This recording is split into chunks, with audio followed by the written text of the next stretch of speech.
Yo. Alright, check it. So I've been through it. You've been through it. We've all been through it.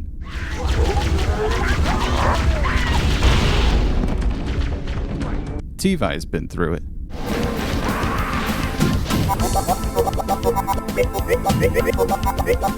So let's turn something negative into a positive. Let's take this game over theme that has plagued my life as a child and make it into a banger using nothing but this sample. That means the drums are the sample. That means the synths are the sample. That means the sample is the sample. You get the idea.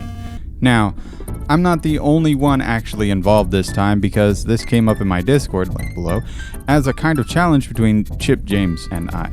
So this time, I got a little competition. Let's see how it all went down. How about I just tell you how it went? Samples in order here. Well, it was a nightmare because number one, we only had 2 hours to make what we had to make, right? Which pretty much means that we only had about 2 minutes worth of music by the end of it, but also means that it gave us an opportunity to learn really quickly on our feet. I just want to iterate that this is my perspective of the challenge, and if you want to see Chip James's version of the challenge, I heard that he's also uploading it to his channel as well, so go watch his channel as well. So if you know me personally, you probably know I've been making a metric ton of drum and bass, and figured that this could be another opportunity to add a track that fits that bill. So that's what I was aiming for right out of the gate. Unfortunately, and this is where James had the advantage here, is that I had to sound design everything that I used out of this little sample. I mean, he did too, but we just had different priorities. My song needed a lot of different sound design things, and he maybe needed 6 or 7, right? So there's a lot of time where I'm spending just making sounds. Not even making music, just making sounds. And that took forever. And by forever, I mean probably about an hour. Which is, once again, an issue because we only have 2 hours. By the time I had all my instruments and everything that I had planned to start writing music, James had already written like a whole ass song, and I was beginning to feel stressed about it. I ain't even gonna lie. But now that it was actually time to start writing, I was able to start putting some things together that sounded like music.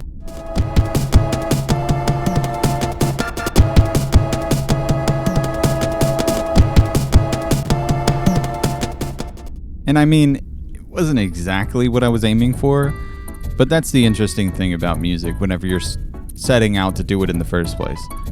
Sometimes you have an idea that just makes sense and you get it right out of the gate, and sometimes you're making music a little off the cuff. And when you make music that way, you don't really know what you're going to end up with, which is interesting. In the future, we're gonna have to streamline this somehow because it's really fun, but at some point, James was singing, like writing a melody in his head and stuff, and I was trying to like listen to the music I was making, and I was like, bro.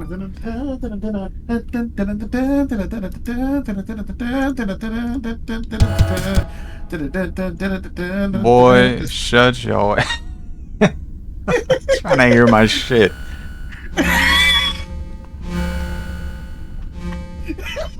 After revealing our songs and going over what we did and stuff, it was really interesting to see how we used the sample individually to make something really interesting.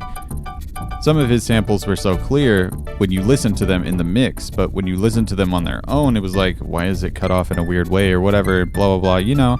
It's hard to say what voodoo magic he pulled off, but it worked.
And on mine, it's changing the whole game entirely. Like, every sound is completely kind of unique and weird in its own strange way, and like there's a lot of percussion stuff going on, there's a lot of like compression stuff going on. It's just wild.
But I forgot to mention one little tidbit. James thought it would be a good idea to go ahead and flex on little old me by making his own Game Over theme after he already completed his song or whatever.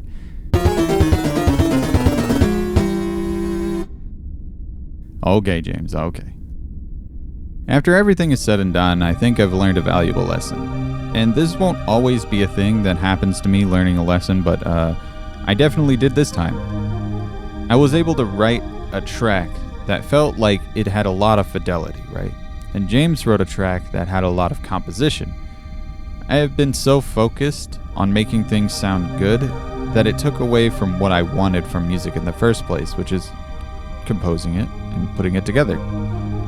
That's what I like to do. I like to write music and make it come together and have nice melodies and stuff like that, but I've been very wrapped up on making things sound professional and hyper-focused on details like whether the 808s should have a sidechain on it or whether this should mix with whatever blah blah blah specific things to make the music sound more professional, that it distracts me from the thing that I actually like to do. So I think in the future I need to focus on things like writing out a melody and progression and all that stuff before I get into fidelic things.